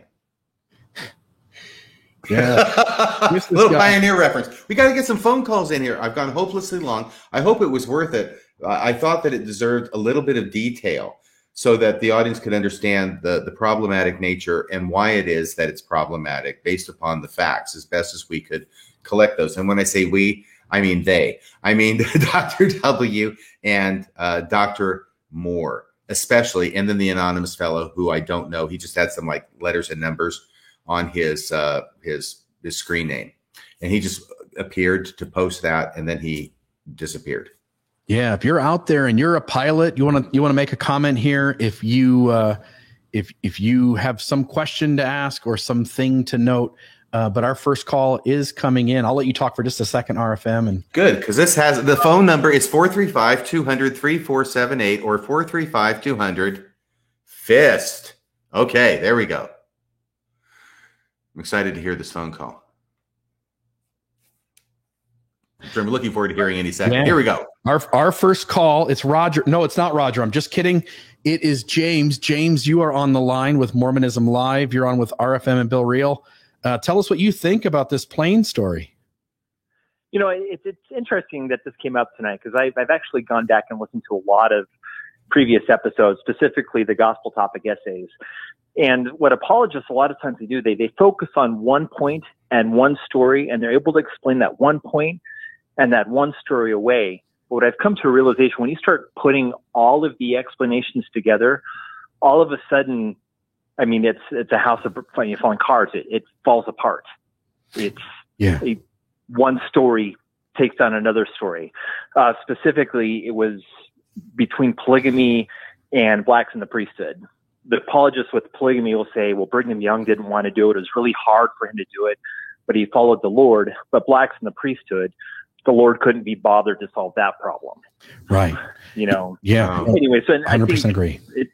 I think the true miracle of this story is that Russell M. Nelson continues to get away with it. That's the real miraculous part of the story.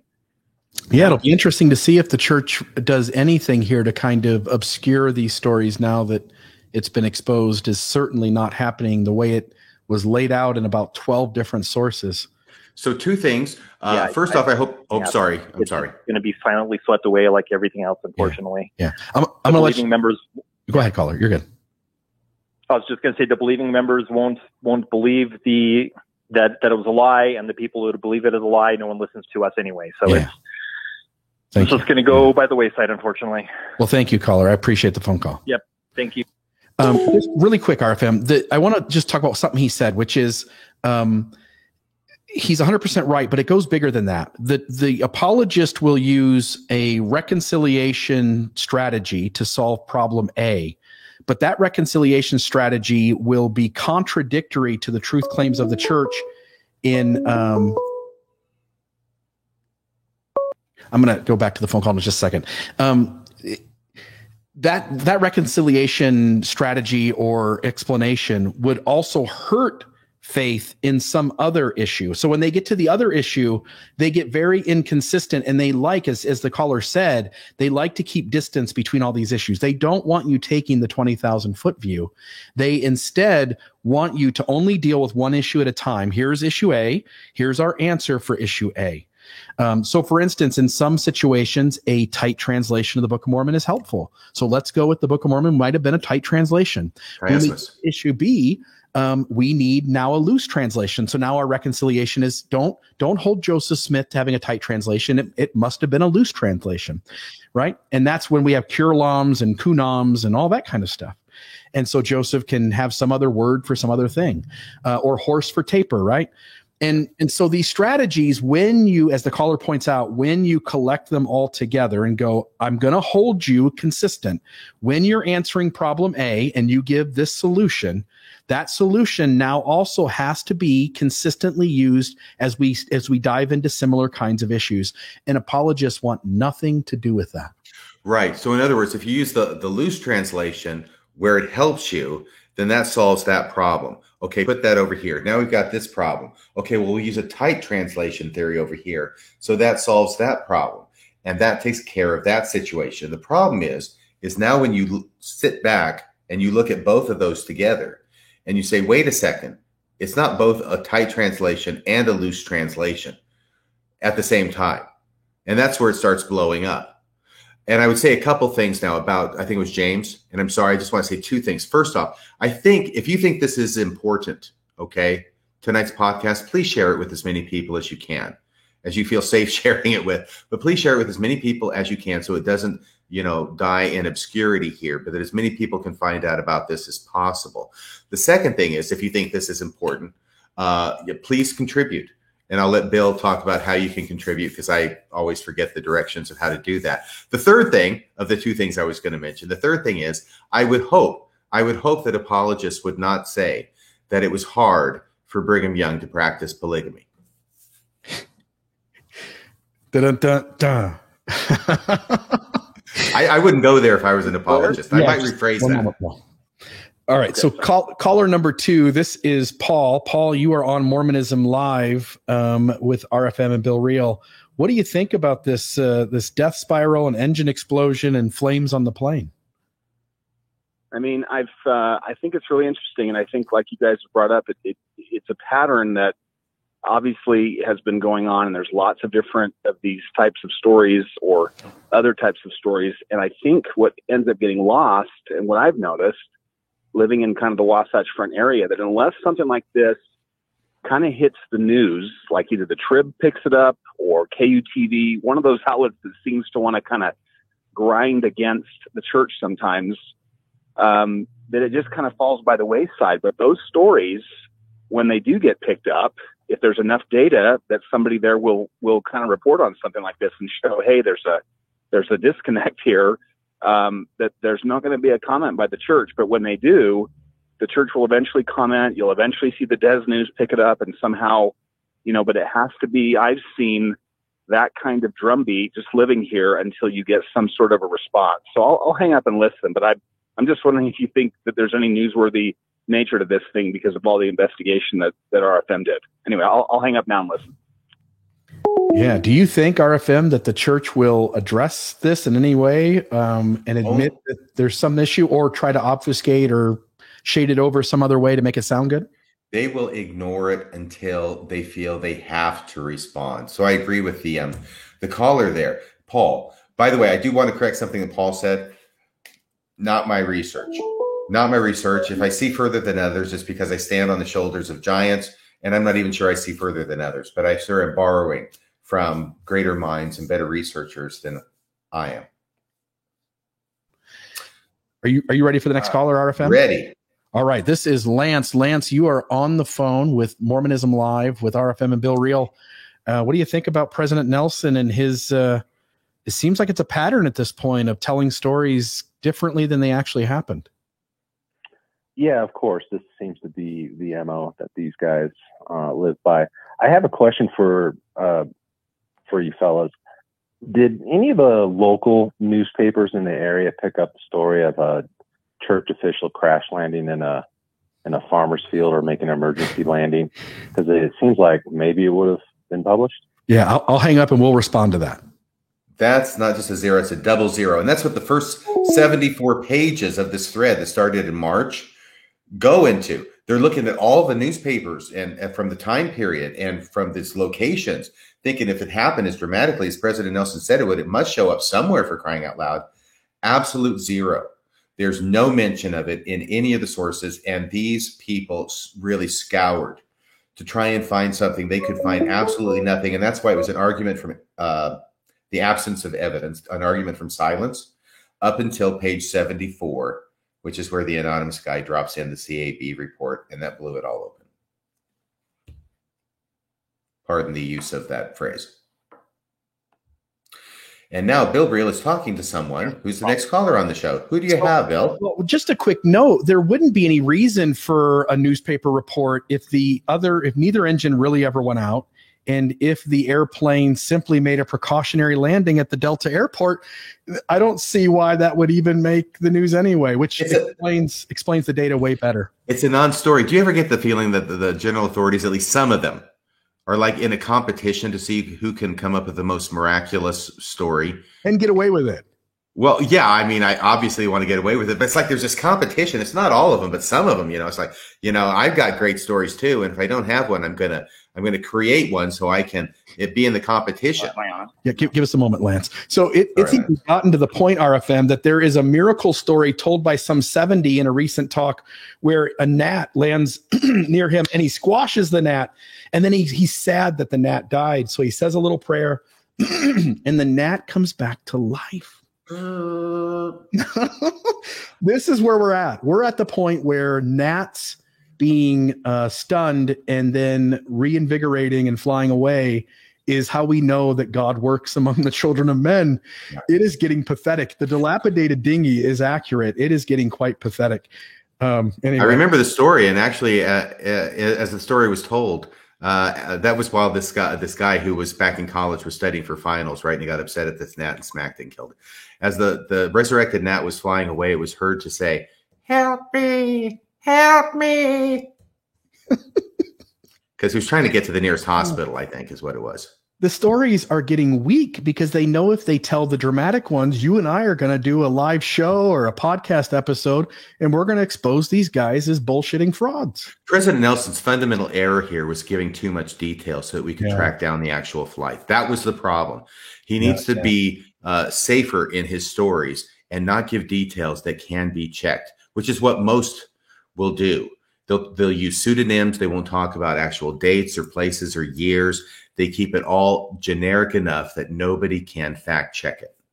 Yep. The next call, I think I said Lance, but I think is it Joshua? Yeah, Josh. Josh, you are. Thank you, my friend. Josh, you are on Mormonism Live with Radio Free Mormon and Bill Reel. What do you make of this pattern among church leaders to tell stories inaccurately? Well, it kind of reminds me of because I'm like 4 years younger than you, Bill, and growing up in the church, I've heard stories about the Sweetwater Rescue and the older church member getting up during like a gospel doctrine lesson and rebuking someone who criticized church leaders for sending like the company too late, and him saying we were rescued by angels and whatnot. It just brings back some memories of me like eating those stories up and finding a reason to go back to church, continue going to church, and I think, and I don't know this, but I think the brethren do it on purpose because they tell faith promoting stories just to give the membership a reason to go on. And I think they tell these lies not out of malice, or I want to give them the benefit of the doubt.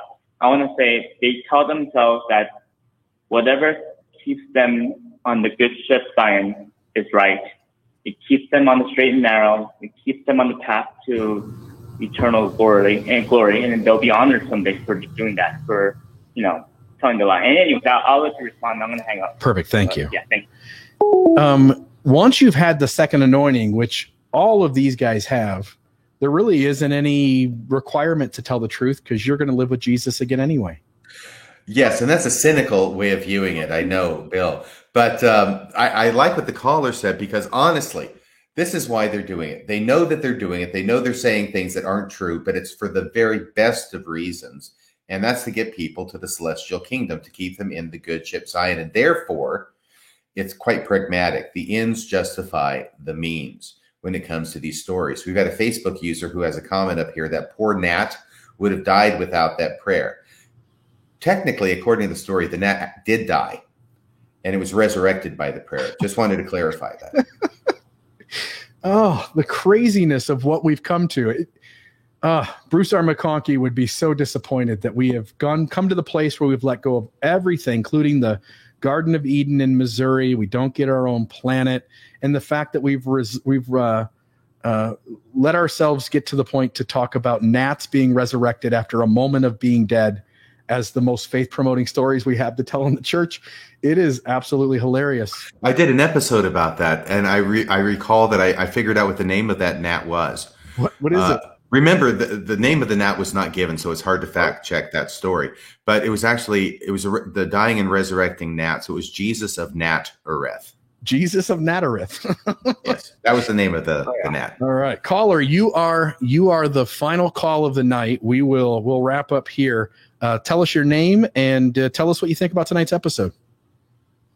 My name is Mike, and I'm a flight instructor. So when I heard part of the story where the engine's on fire or something like that, and then he said he had to restart the other engine, that's where I kind of thought that was really suspicious, because the odds of two engines failing at the same time are pretty much, they just don't happen really.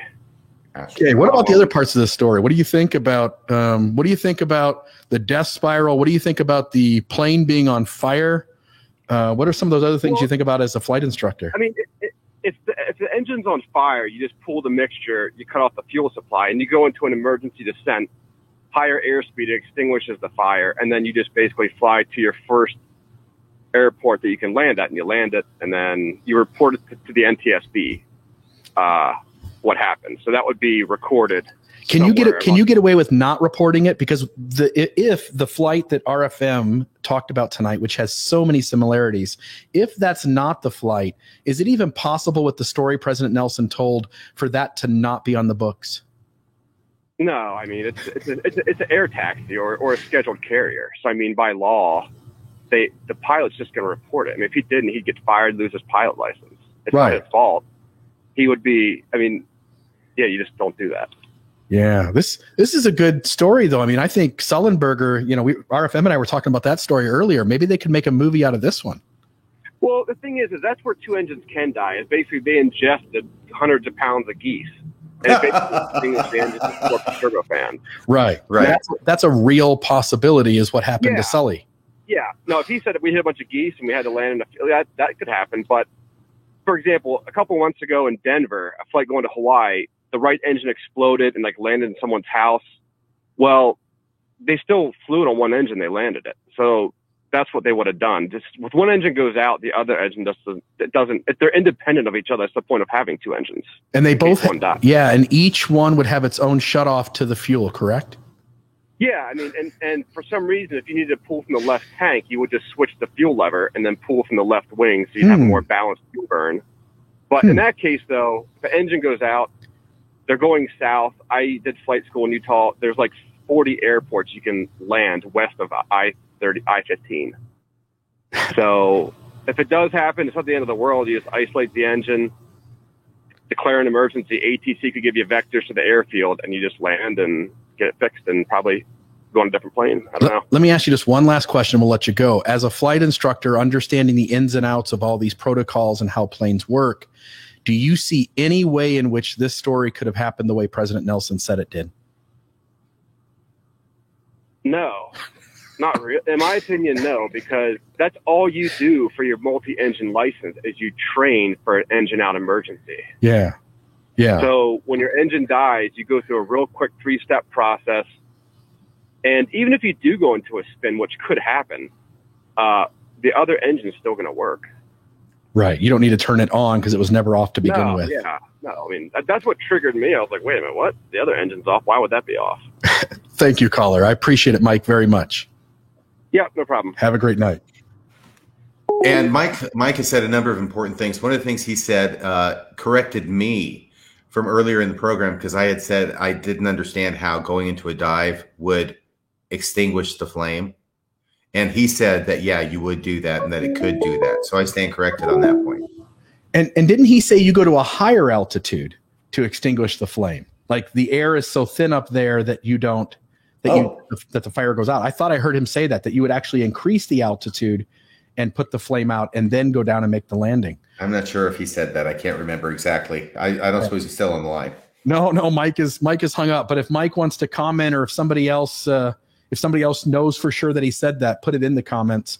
Okay. But otherwise, it doesn't seem as though President Nelson's story happened the way he said it did. No, I liked the question that you asked, Mike, if it sounded like it could have happened the way that, based on Mike's experience as a flight trainer. And he goes, pause. Yeah, no. it didn't no. didn't seem like that was the case, huh? Oh my goodness. But let's I was going to play the 2650 here timestamp, see if I can get to it really quick. And what is that? This is I just want to remind people of one more little thing here, and then we'll close out the program. Because we do care deeply about all of God's children, that we proclaim his truth. We may not always tell people what they want to hear. Prophets are rarely popular. But we will always teach the truth.